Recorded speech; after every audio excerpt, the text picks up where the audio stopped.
abang-abang rider kita, kalau kita berhenti dekat traffic light, dia berhenti, kita tengok, kita boleh nampak motor dia, bakul dia, dan kita nampak dia lekat anak dia, gambar anak dia dekat situ.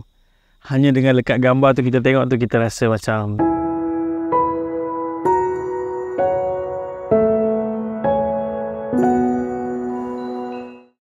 apabila kita cerita tentang ayah ni, khususnya pengorbanan seorang ayah, kita semua mungkin tahu dan perasan ayah ni dia jarang menampakkan kesusahan dia kepada anak-anak.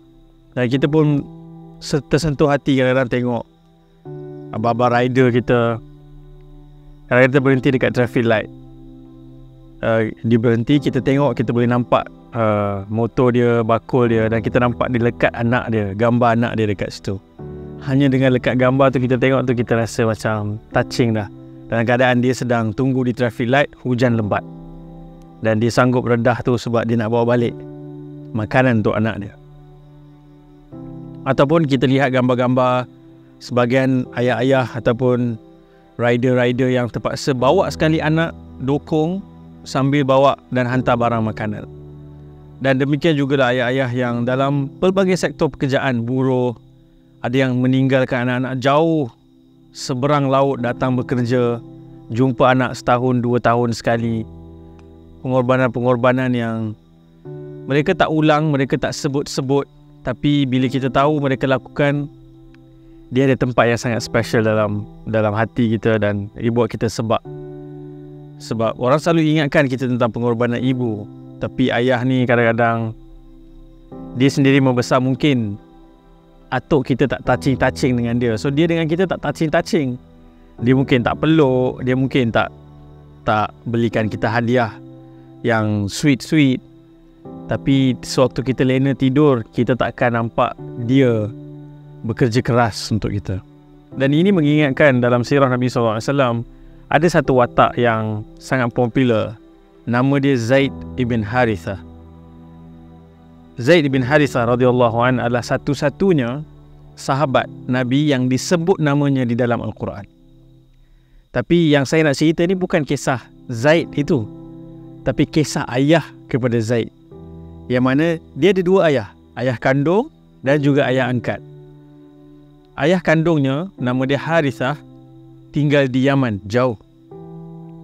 Satu hari dia hantar Zaid ni dengan ibu dia pergi travel, dan zaman tu bahaya. Kalau kena colik tengah jalan, anak yang diambil itu akan dijual di pasar. So sewaktu Zaid ibn Harithah dengan ibunya tengah travel, ada orang yang tahan kenderaan mereka dan mencolik Zaid yang pada ketika itu baru berusia 7-8 tahun. Dibawa ke satu pasar ni sangat terkenal, nama dia Ukal. Hari ini mungkin macam Mid Valley ataupun IOI City Mall, tapi dulu di situ ada jual hamba dan budak-budak kecil dijual.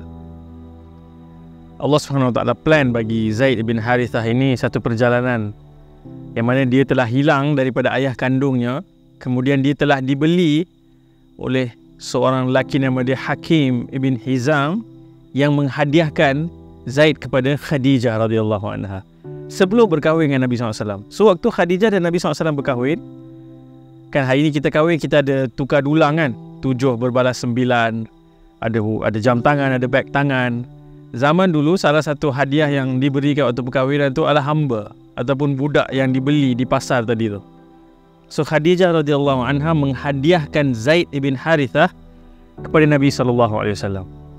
Nabi ni sebagai ayah angkat kepada Zaid sangatlah sayang pada Zaid ni, sehingga Zaid digelar sebagai yang paling dicintai oleh Rasulullah SAW. Dia jaga Zaid macam anak kandung, bahkan lebih. Nak ceritanya, kita bawa scene ni ke Yaman. Ayah kepada Zaid ni mencari. Kita boleh bayangkan pergi tampal gambar dekat ATM machine, anak hilang, mencari merata tempat kat mana dia nak jumpa balik anak dia Zaid.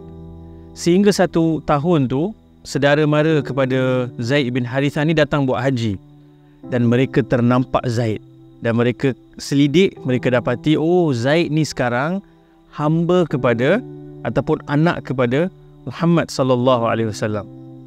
So bila balik mereka sampaikan berita ni kepada ayah, ini dia pengorbanan seorang ayah. Dia ambil semua harta yang dia ada, dia kumpulkan, dia bawa straight. Dia tak tunggu matahari terbenam pun, dia terus keluar pergi ke Mekah mencari rumah Muhammad ibn Abdullah, mencari rumah Nabi SAW. Dan disampai dia kata, engkau orang baik, keturunan yang baik, kau ada banyak kelebihan. Dia puji-puji. So Nabi pun mula-mula tak faham kenapa ni. Dan waktu tu Nabi belum dilantik menjadi Nabi lagi. Dan ayah kepada Zaid ni bagi tahu, sebenarnya lelaki ini, anak kecil ini yang ada dengan kau ni adalah anakku, anak kandung aku yang telah diculik. Sekian-sekian tahun, akhirnya aku dapat maklumat dia ada di sini. Aku sangat memohon kepada engkau, berlakulah pemurah dengan aku. Aku ada bawa harta sikit, kau bagilah balik Zaid kepada aku. Dan Nabi SAW sebagai ayah angkat juga mencintai dan berkorban segalanya untuk Zaid. Tapi Nabi kata macam ni lah, aku bukan nak ambil bayaran apa, tapi kau boleh sendiri tanya kepada Zaid. Kalau dia nak balik kepada engkau, aku akan lepaskan Zaid tanpa sebarang bayaran.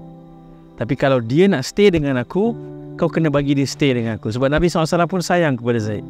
So bayangkan kemudian Zaid dipanggil. Zaid teruja jumpa ayah dia yang terpisah selama ni. Tetapi yang mengejutkannya adalah bila ayah dia kata, Zaid, mari pulang, tuan kau dah lepaskan kau, boleh balik. Dan Zaid kata, oh, kalau aku perlu tinggalkan lelaki ini, ayah angkat ni, dia belum jadi ayah angkat lagi, Nabi akan buat sesuatu untuk jadikan dia anak angkat. Dia kata, aku telah melihat karakter dia yang luar biasa, kasih dan cinta kepada aku tak sanggup tinggalkan dia. Ayah Zaid terkejut. Apa masalah kau, Zaid? Aku datang nak bebaskan kau daripada perhambaan ni. Kau memilih untuk terus menjadi hamba berbanding merdeka. Zaid kata, tak, ini lain. Dan Nabi SAW sebagai seorang ayah, dia boleh faham perasaan ayah kandung Zaid tu. Dan dia tak nak ayah Zaid balik dalam keadaan sedih, terkilan. Dia bawa Zaid pergi ke depan Kaabah dan dia buat pengumuman, mulai hari ini aku merdekakan Zaid dan aku ambil dia menjadi anak angkat aku, dan dia akan mewarisi daripada aku. Dan sejak hari itu mereka memanggil Zaid ibn Muhammad, Zaid anak kepada Muhammad. Dan itu telah memberikan sedikit lega kepada ayah Zaid. Ayah Zaid pun rasa Alhamdulillah anak dia berada di tangan orang yang baik, yang selamat, yang dia boleh terus berhubungan dengan anak dia. Dan dia pun balik. Dan beberapa ketika selepas itu Allah SWT turunkan wahyu bagi tahu, anak angkat tak boleh dibinkan dengan bapa angkat. Dia mestilah dibinkan dengan bapa kandung. Sebab Islam menjaga keturunan. Dan kita semua di hari akhirat nanti akan dipanggil dengan nama ayah kita. Suatu jangan sesiapa tukar nama ayah. Jangan sesiapa berbinkan selain daripada ayah kandung dia. Dan daripada kisah ni, kalau kita ni seorang ayah, kadang-kadang orang tak tahu, orang tak dapat lihat kita zahirkan kasih sayang itu. Tapi ada momen-momen yang seperti ini, ayah akan tunjukkan dia sanggup lakukan apa sahaja. Dia sanggup bagi harta dia semua pun demi menebus balik anak dia. Dan Nabi SAW sebagai ayah angkat, bukan ayah kandung pun. Bayangkan bagaimana Nabi sebagai ayah kandung. Ayah angkat pun sayang macam ni, berkorban dan merdekakan secara percuma dan binkan kepada Zaid kepada dia.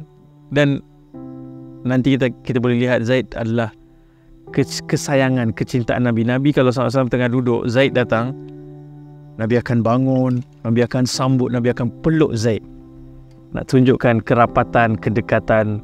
Dan Nabi SAW sanggup melakukan apa sahaja untuk mempertahankan Zaid bin Harithah.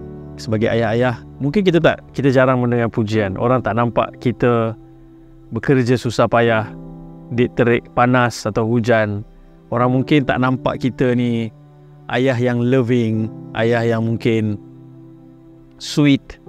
Tapi di dalam ni kita tahu kita sanggup lakukan apa saja demi anak-anak kita.